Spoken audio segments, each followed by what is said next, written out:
Okay. Gosh, I may have missed that. So I talked about feedbacks. One type of feedback being positive feedback, being path dependent to children with different opportunities early in life, leading to divergent trajectories. Talk to iteration effects, where agents are not in solitude, but where helping one agent might ripple through to help others. Say, helping the mom that changes the nutrition status of the whole family, or changes physical activity norms within a family. Cases of emergence, cases where we see effects that are very different to different scales, or different at different levels of our system. So we see effects at the school level we can't reduce to effects at the level of the individual, or effects at the level of the neighborhood, what have you. Effects of localized environment. Sometimes people make decisions that are based on local information available to them, which is very different from the decisions they'd make if they had all the information available. I think about neighborhood choice, for example, and I was mentioning earlier to Ben yesterday. One of the things I find most intriguing about some aspects of neighborhood choice is that many of the decisions may be informed by social networks. Who you know that lives in what neighborhood influences kind of your perceptions of the neighborhood. So rarely, particularly for lower income individuals, you have that person, go and elicit volumes of information on all the neighborhoods of LA and pour over, the background information, their median incomes and their racial breakdowns and the ratings of the schools. Rather, a lot of our choices in life, and particularly for people who are from more vulnerable backgrounds, a lot of the choices of life are based on a bit of hearsay, a bit of sort of information passed along family networks or social networks of other sorts, and a bit anecdotally sort of what's it like in that neighborhood. Oh, I heard that neighborhood is really has real problems and bad things have occurred to people of color there, and I'm going to stay away from that. It's a little bit anecdotal often, and as a result, you're maybe making decisions which could be very suboptimal given your preferences, but you don't have access to that full information. And if you look at people's decision making in light of their local availability of information, it can raise opportunities for improving their decision making, improving the degree to which their choices meet their preferences, and can also explain some of the patterns that emerge. So effects of local environment, localized perception is very important. The situation on LA freeways, I remember from 15 years ago, I would notice very localized effects where, coming around a certain bend, all the cars would reliably slow down, and because people don't know what's around the bend, they're naturally more cautious in driving. And if we wanted to simulate LA freeways, a key part of it would be recognizing localized perception. What do people perceive about the environment around them is very important for explaining behavior. And I think that's an important feature that recommends complex systems approaches. I noted effects of scale. Sometimes we even see what's called scale invariance. We see the same pattern playing out at multiple scales. But often we see distinctive patterns playing out at multiple scales, and we wish to explain them. All of those are sort of hallmarks that flag possible complex systems approaches. Network effects. My colleague Alan Shield, lately of Canada, now of Australia, advanced a research program pursuing what he called complex intervention design. And some interesting parts of his work were formed that if you want to improve certain things like someone's health, it may be counterintuitive, but don't start with intervening on their health. What you start with is shaping the social networks of the community, building social capital, linking up people who otherwise would be disconnected, bringing people into connection with people who have requisite knowledge or requisite skill sets, that may be as powerful as directly trying to influence somebody, the person at issue. I would argue that within that area, there's great opportunities with agent-based modeling to look at the effects of having networks in place. If we could shape these networks, if we could create peer groups, if we could create groups that bring together people with similar sorts of barriers in their nutrition area. If we could group together people who encounter similar barriers in physical activity, maybe that would catalyze behavior change at a level that just dealing with each individual in isolation wouldn't. Bringing people together with similar issues, similar challenges might allow sharing of ideas, sharing of providing mutual support for one another in a way that could be enabling. One thing I didn't put up here, but I'll just put into this network effects area that I think is one of the most powerful uses of agent-based modeling. It's one we're exploring in our work, and my colleague Jeff McDonald has in Australia, is the role that relationships play. So I'm working with students who are working in the area of postpartum depression, for example. Others that I work with are working in the area of dementia and management. And both these areas are interesting because when people build models of it, their natural tendency is to focus on the agent being the person who suffers the health problem. So in the case of postpartum depression, the agents, say, are the mother, or the system dynamics model depicts the health state of the mother, whether she's depressed, whether she suffers anxiety, etc. Similarly, for dementia, you represent the ADL score, attributes of daily living score associated with different levels of old age, and then decline in function cognitively associated with dementia. The issue about those sort of narrow model definitions is that sometimes the most important things that you can do, or sometimes some of the most valuable interventions that you can undertake, are actually not interventions directly on that person, but interventions that relate to their support network, their relationship. So when we think about dementia, some of the most powerful things you can do in the context of dementia to improve quality of life, length of life even, and certainly cost factors, are helping to keep the relationships intact between the person with dementia on the one hand and the surrounding care network. You think about the person with dementia at home, sometimes that relationship frays over time with their family as this loved one that they've seen, their ability to remember, their ability to relate to family members, sometimes their personality changes and sometimes decays. And if you can provide support mechanisms or mechanisms to maintain the strength of that relationship, it may mean that person delaying that person's institutionalization for years, which can have a really big impact on quality of life and on cost factors. Similarly, for those with postpartum depression, if you can keep in place the relationship, enhance the relationship between mom and the new child, between mom and other children, between mom and other caregivers like the mother's support structures, particularly mothers or mothers-in-law, you can so this would be grandmothers.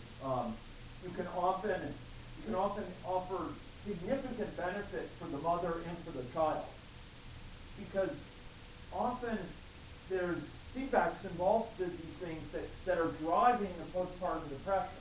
So it's the decay and the frictions between the new mother and her mother that help drive forward the descent into depression. Or depression in terms of dealing with the new baby, feeling overwhelmed, and when that relationship starts fraying, depression sets in. The baby's sense, is adversely affected by the depression, and the mother in turn senses that, reacts to it, and it further worsens this descent. So my point is that these relationships that involve not just the person at greatest risk, the person suffering PPD or the person suffering from dementia, but their support networks are often key to making a difference. And it made me think, my point here is that in thinking about the scope of the model, and thinking about the opportunities for insight, if you're thinking about shaping that model, taking into account not just the index person, the person whose health status we're most directly worried about, but their support networks and in their broader network context may be important. It may provide, and let's put it this way, ruling it out may rule out opportunities to investigate a lot of potentially very powerful interventions that would be relevant. Another issue that recommends the use of complex system methods is the presence of heterogeneity, and particularly cases where a small subset of people have a disproportionate impact on the overall outcome. Maybe it's a small set of people which are requiring the most time among the caregiving staff. Maybe it's the people who occupy again and again as frequent flyers seats in the emergency room. These people often are disproportionately important. If we want to help people in general, focusing effectively on the subset may be very, very favorable strategy. We look in the complex systems context for dynamic effects, cases where we are interested in seeing effects play out over time. We've seen model after model where we've simulated out over time, and to reflect on the fact that these models, these system science models, are focused on capturing temporal effects over time. And this can be very important when we think about things I argued yesterday, like implementation science issues. How quickly can we ramp up? How soon can we expect effects? Capturing the effects of delays and their impact on the outcomes can be very valuable.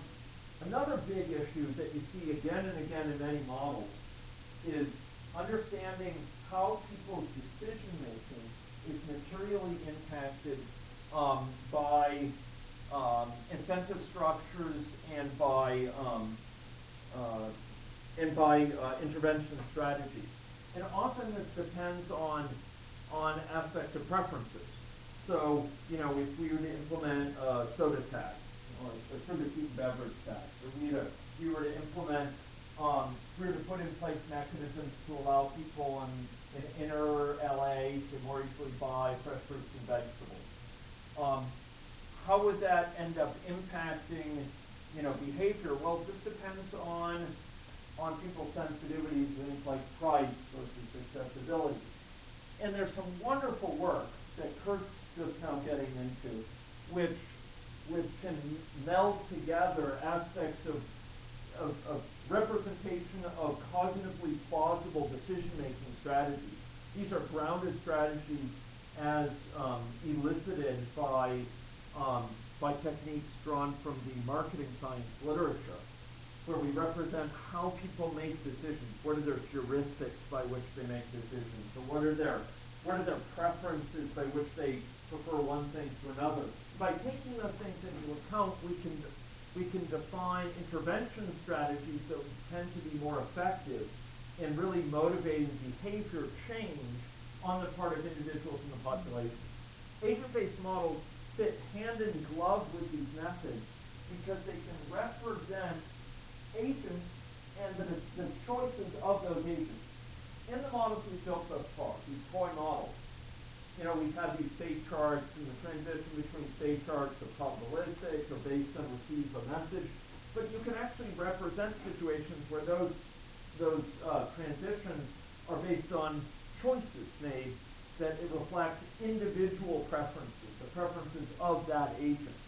And we can simulate a population of agents with different preferences and simulate the impact of interventions on those preferences, on that behavior and the ripple through effects on health outcomes of interest. So we can represent individual decision making that is preference-based and based in certain contexts. Adaptation of learning, another feature. If people in the anti-tobacco area learn how to go online to to find coupons, which allows them to thwart the effects of higher taxes on cigarettes in their area. If there's learning that goes on and how to circumvent purchasing restrictions on minors through alternative distribution channels. These are things we can represent well in these models and can be really valuable to simulate. And finally, a thing I'll mention, sometimes when you're looking at a situation, one classic case that I really liked from yesterday, one of the team's advanced committee discussion related to interventions focused on communities, both at the community level and at the level of the household, which might involve nutrition counseling, and education within a household on the one hand, and efforts to bring healthier food into the grocery stores, in the form of grocery stores, within those neighborhoods on the other. And that was a case where I immediately saw opportunities for system science methods because each of those in isolation might confer a certain value, but there's clear synergies that could occur because of combining them. You take the grocery stores without the education, there may not be that impetus to take advantage of them. You take the nutrition education without the availability of those stores, might be limited opportunity to act on those nutrition.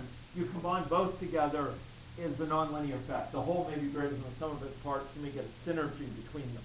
And this is something we can model very well with these sort of methods that can be quite hard to characterize with traditional methods, because you can't simply add them up. It's not additive, and we can take advantage of the interaction of that. Yeah. And that allows you to be able to do, Yeah. to what extent do you need solid evaluation data to reliably Right. estimate those kinds of things? Okay, so this is a good question. I will return, as I was hoping to at the beginning of this session, to try to remind the group of the very different purposes to which models of this sort are put.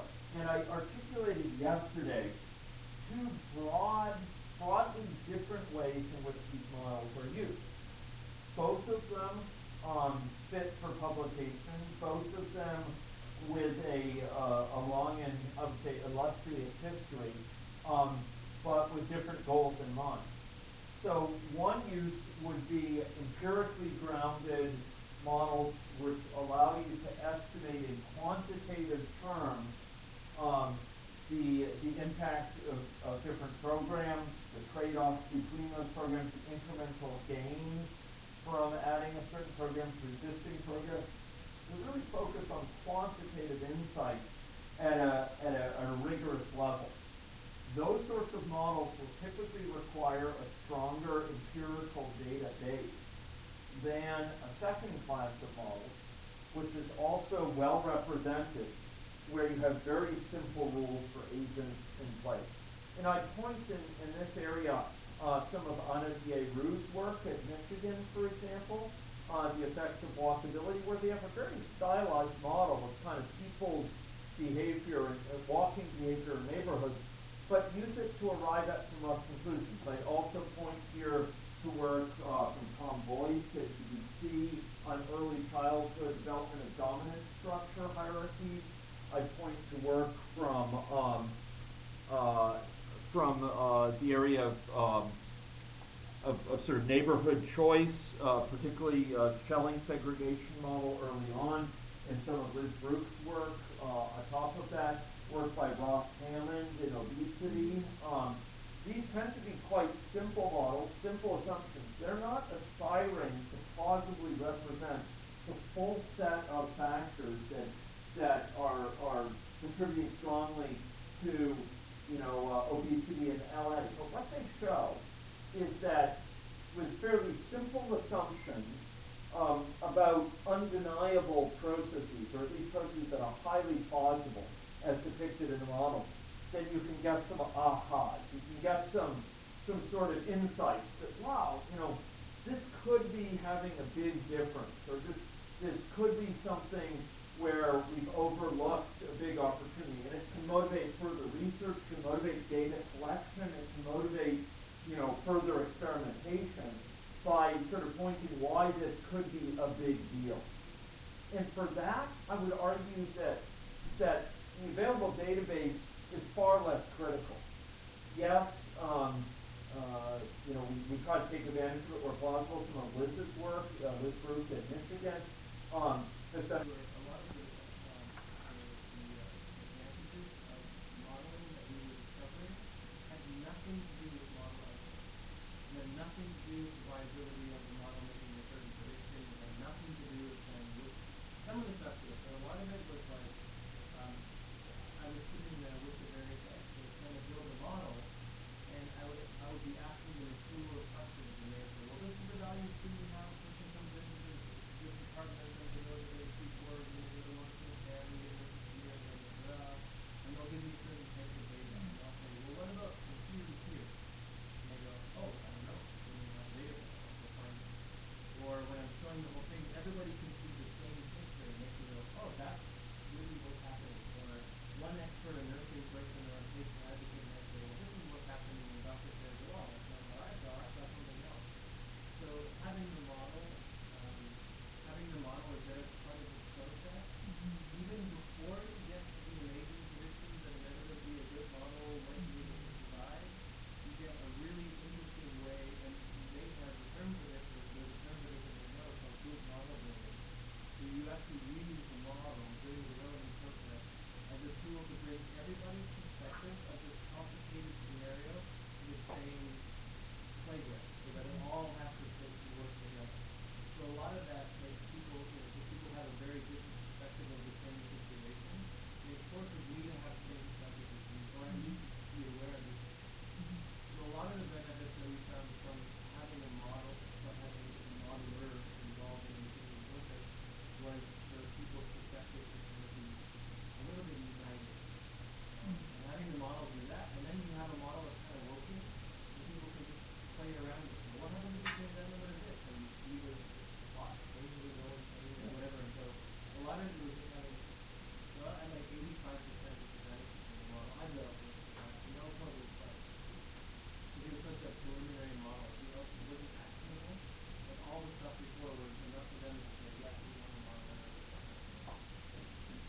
So Kurt did a great job with that, and it highlights the fact that, and this is something less emphasized, unfortunately, in age-based modeling, just by historical happenstance, I think. I'll put it this way. Let me put it as an extreme sort of characterization of it, recognizing that it's perhaps painting in black and white.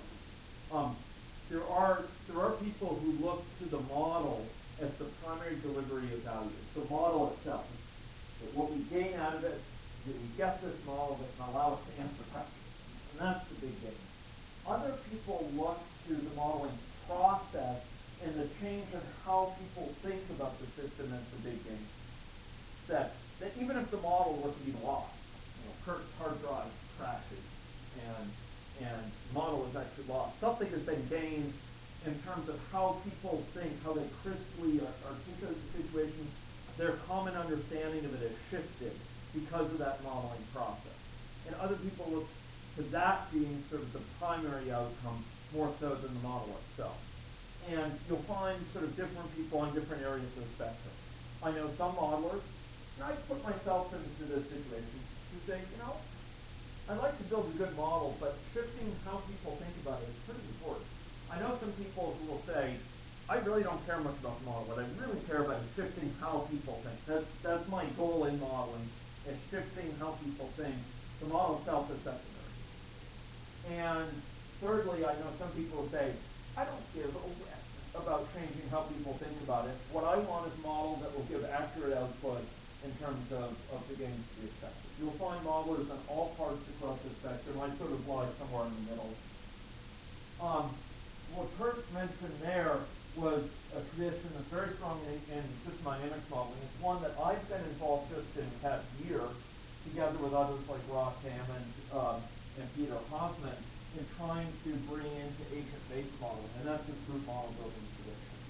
And that's this tradition around building a model together with stakeholders, with build confidence in the model, makes it less opaque to people, helps them buy into the model more, enhances the chance they'll actually put its recommendations into use, reduces suspicion, etc. And Kurt mentioned this notion of the model as a boundary object that multiple people can point to from whatever background. You have the nurse, you have the doctor, you have the physiotherapist, you have the person from a modeling background, the biostatistician, the epidemiologist. They're all looking at this model. They can all critique it. They can all refine it. It's a common point that they can talk about, point to. And because they're pointing to the same things, they may use slightly different language, but they can understand each other. And this is the notion of models as boundary objects. I would say that one of any logic's key strengths, and certainly one of the recommendations you see me in front of you talks about any logic and not repass or not net logo, is because of its capacity to be used as a boundary object. And repass can be looking at Java code, and that's not very good as a boundary object. Doctors don't relate to it. Don't relate to it so well. What do you mean boundary object? What I mean is boundary object. It's a common point of reference that they can all point to and understand and know what each other talks about by reference to that object. They can all point to. Let me give an example. Let's just draw up a model. It's kind of like if you learn how the human bone structure works, and you have a big skeleton in front of you, you can manipulate, you don't have to tell anybody for it. It's just like, but it's not as accurate to the real skeleton. So it's like a model that we're building, and then somebody can go, well, this is what the leg looks like, and the leg special for the other. That's not exactly what it looks like, and they put their model in front of you. So that everybody's looking at this model and deconstructed that's supposed to simulate this complicated reality. And because it's a model, you have ultimate control of everything that's happening in the room. So this provides a stable talking point that everybody can refer their knowledge to. Yeah, and I'll show you an example. So I do this all the time with folks who are from a wide variety of backgrounds, and it's really a very real phenomenon that you can use these models to sort of bring people together to talk about areas of common interest in a way that can help transcend the differences in terminology, because they're all looking and pointing at the same thing. They know they're talking about the same basic underlying structures. So if we looked at a model with state charts like this, or we were to load in a model from chronic wasting disease, there's a lot you can understand just by looking at the state chart that would provide a point for people from different backgrounds to discuss, to share thoughts, to critique, to refine.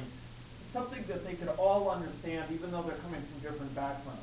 If they were to just talk to each other in their classic languages and so on, it's easy to talk past each other. When you have something concrete to talk about, to point to, it's easy to be more specific and to be able to communicate a little bit easier, because at least they can understand what they're pointing to at the same. It's kind of like if you and I came from different countries,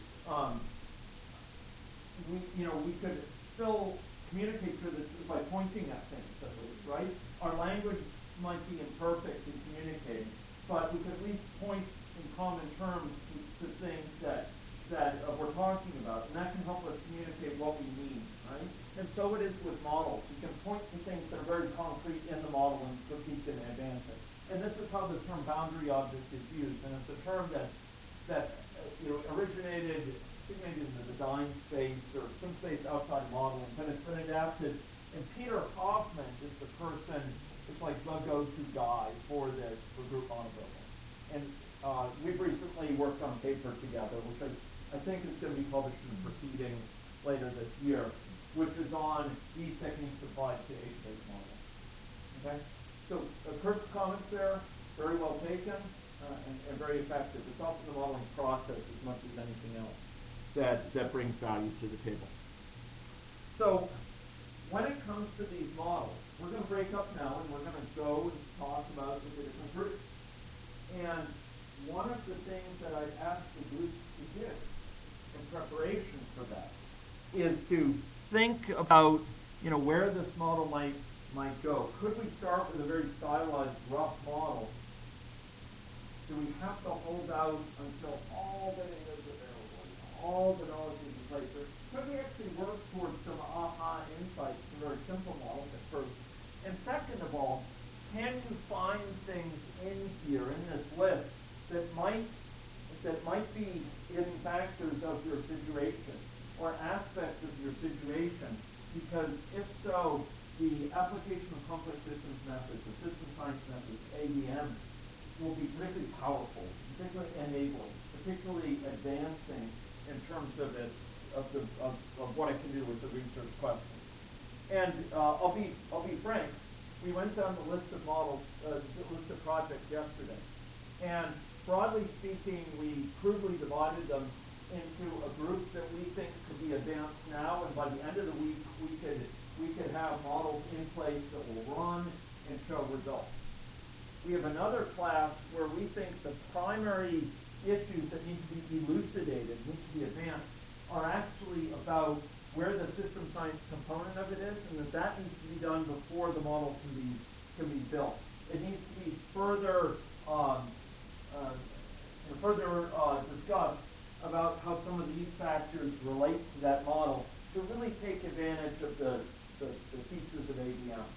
And so for some of those, what we'll be seeking to do in the groups is to get clarity about the degree to which some of these things apply before we can really push it forward. Because otherwise we're pushing it forward in a way that doesn't really go deep. It's kind of skin deep rather than really advancing things in a substantive way.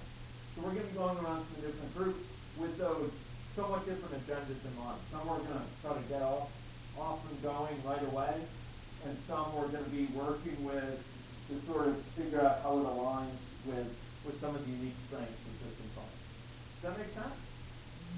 Okay.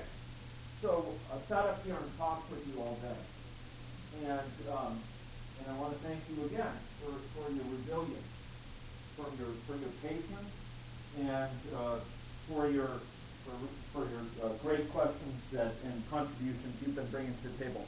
So I think I'll bring the lectures of today to a close, and now we'll try to circulate among the groups with this, and I'll put it in a privileged order to try to talk about the various problems. And Kurt and Winchell will try to help me with this process.